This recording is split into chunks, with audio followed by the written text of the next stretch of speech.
The problem with relying on importation actually, and I have always explained this, is the fact that when we rely on foreign sources of our commodities, be it food and others, we actually take away from the local producers the opportunity of making money. Like say for example, and I have always argued this, hindi ganun kasimple ang mag-import ng baboy para sabihin nating mas mura ang baboy na ibebenta natin sa merkado. It actually goes beyond just the price. Kasi the moment we rely on importation, say for example, specific example, baboy. Sabihin nating nakatawad tayo, nakamura tayo ng 20 pesos, 30 pesos per kilo ng baboy na imported over the locally produced pork. Well and good.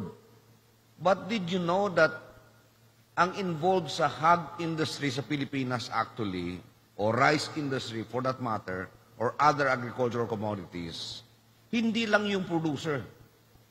Because in the case of the hog industry, for example, for a farmer to be able to raise hogs, the corn farmer must plant corn.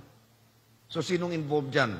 Yung tractor operator, yung laborer, yung farmer, yung truck driver na maghakot ng mais, yung feed mill, yung empleyado ng feed mill, yung truck driver na mag-deliver ng feeds, yung empleyado ng tindahan na nagbebenta ng feeds, yung matadero na pwedeng magdala ng extra na mga tinadtad na baboy pa uwi para maging ulam nila.